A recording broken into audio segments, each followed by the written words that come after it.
How's it going, OnlineBookClub.org? Adam Buongiovanni back here in another Thursday video, and I'm here with one of our Book of the Month authors, Jorge Newbery. Jorge, how you doing today? Good, Adam. Thanks for having me. No problem. Thank you so much for taking the time to talk to us. And Jorge is the author of Burn Zones, which is one of our Book of the Months, and it was one of our Book of the Days. So Jorge, usually I like to let the author tell about their book, obviously, so I don't butcher the whole description. So why don't you tell us a little bit about Burn Zones? So Burn Zones, I run an investment fund, and but at one time I owned over 4,000 apartments across the country and had a net worth in the tens of millions.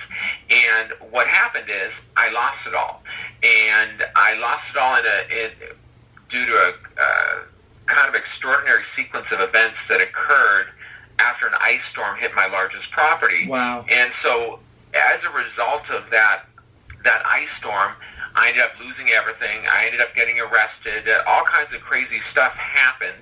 And so now as I've rebuilt myself through my current business, investors would sometimes Google my name or do background checks, and they'd find out all this crazy stuff that happened, and they'd see, kind of one side of it. So I would write explanation letters saying, okay, well, here's what you read, but here's what really happened. And eventually I said, the only way I'm going to get this all behind me is to write a book and get out in front of this and then tell people, hey, if you want to know the full story, it's in the book.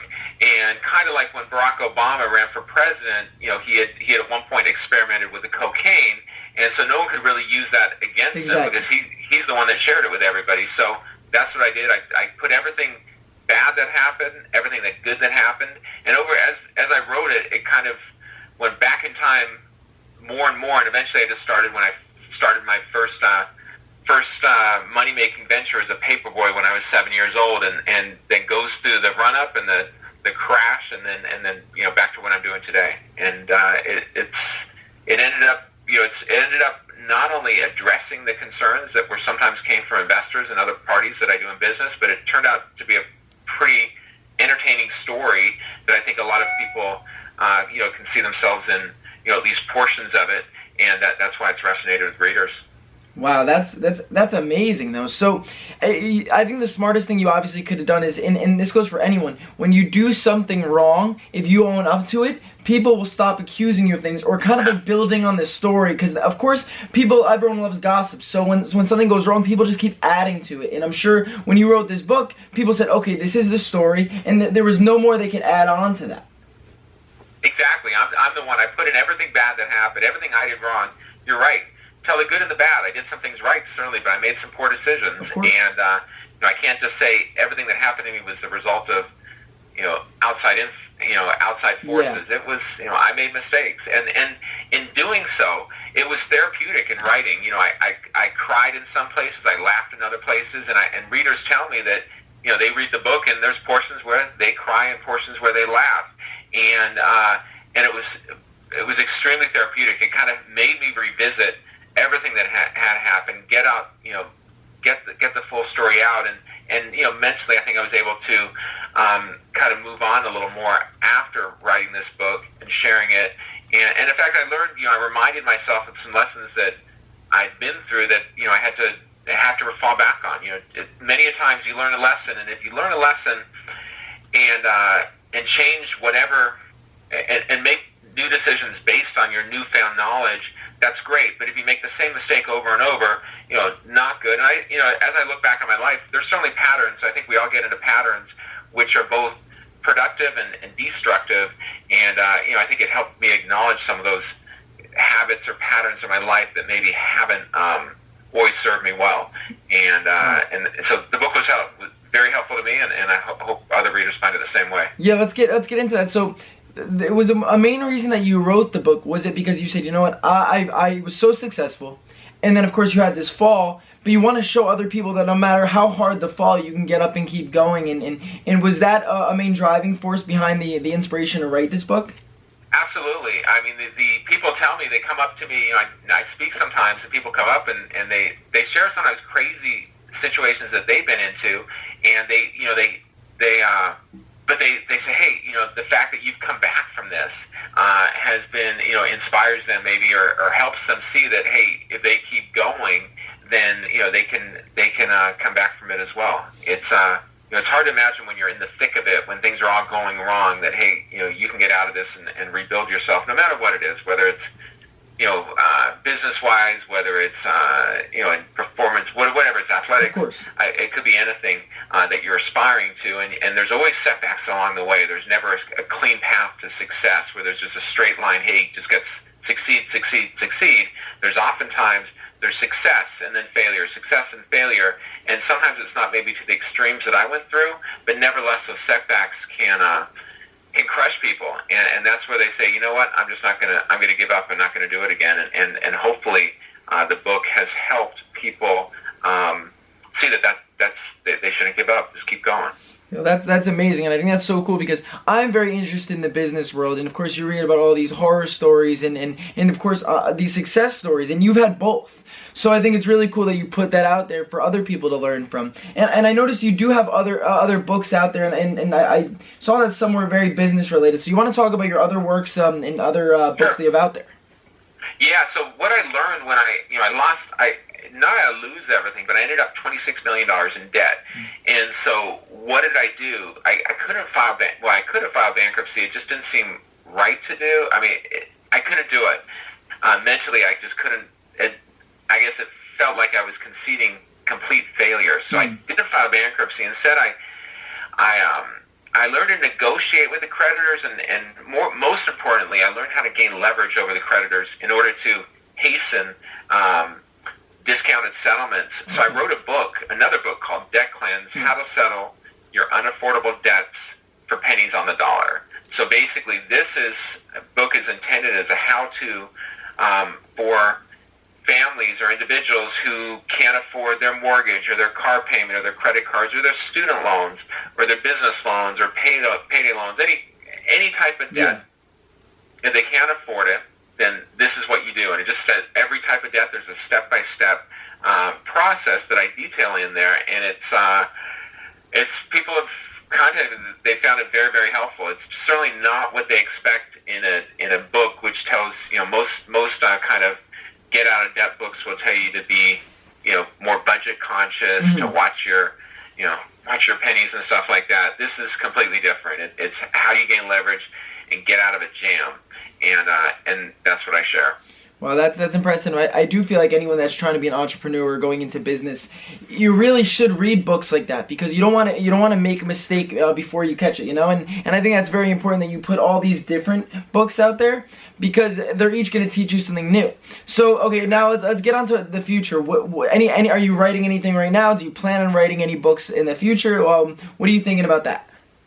So I wrote one of the other book that's called Stories of the Indebted, which shares some individual stories of people who had encountered debt problems and some where I was able to add some advice on how they could fix them, and some pretty extreme stories in there, which I think are pretty entertaining. But for the future, right now I blog for the Huffington Post, so I get stories out there pretty regularly. Books, it's a challenge. A big project. I mean, in the end, it looks, hey, it's a book. How much time did that take? But all these took an immense amount of time and effort, and so I don't have any more book projects in my in my view right now. But that may change at some point. Right now, I'm trying to better increase the marketing of these, get them into more readers' hands and get more feedback and promote these, and then over time, who knows, maybe more books. I keep busy, whenever I have an inspiration for a story, I write a Huffington Post blog post, and that kind of gets it out to the world pretty fast, and but over time, who knows? Yeah, so you're still writing though, obviously, with your Huffington Post blog, and that's getting out to a ton of people. So you're obviously you enjoy writing, and I'm sure you've done it for a very long time now. What was your biggest challenge, both as a blogger and as an author? The blogs are fairly you can get a blog post done in a few hours usually. The biggest challenge on the writing on the book was first getting the words out. You have to get a lot of words out, and so I remember at first I said, okay, I'm going to write a book, and I wrote the summary, the introduction, and then a little bit, but I was thinking, God, how am I going to do a couple hundred pages of this? Yep. And I had taken a writing class. In 2012, and I remember the teacher there said, you know, the writing is like vomiting, and he said, you know, when you're writing, just let everything come out. Write badly. Don't worry about punctuation or tense or spelling. Just get everything out. And you know, I started doing that, and whereas before I would somehow get a sentence in my mind or a paragraph in my mind, and I'd be going to thesaurus.com to look for the best word. Right now, I'm just spitting it out. And actually, once I kind of retrained myself, the vomit just came out on the page, and it wasn't always pretty, but it created. Over time, I was able to edit that and kind of remold it, and that's what ended up turning into all the books. Was just started out as you know, in this teacher's mind, a bunch of vomit, and but that was the only way I can get out, you know, hundreds. In the end, between the three books, it was about 140,000 words. Wow. I think, and so that's a lot of words, and that was the only way. Otherwise, I'd still be writing. I can sympathize with people who say they want to write a book, because a lot of people do, and then, you know, start, and they just can never get the words out. And so right now, I think that really helped me, was just thinking about not worrying about where this is going in the book. Should this be at the beginning, the end, the middle? Just put it all out, and eventually when you have all the words out, then you start rearranging it and putting it in the best place. Oh wow! So like pretty much get your thoughts out there. So you kind of have this big database of thoughts. Then when you're done, kind of throwing it all out there and vomiting all over the page, rearrange it in a way that's organized and makes sense. Exactly. Okay. Now you put it in chronological order, but so now you're not. So you could have something that happened to you right now. You could write it, and then something happened 10 years ago, and then go back to the present, and so it's all a jumble. Yeah. But the goal, I think that's everybody's biggest challenge, is getting all those words out. So don't worry about putting them in the right place, just because then you're thinking too much. So while that thought is in your mind, just somehow get those words on paper and vomit it out. For me, it worked extremely well, and I'd encourage. And and you look back at it now, it looks like it's all in the right order and where they are, but it definitely did not start out that way.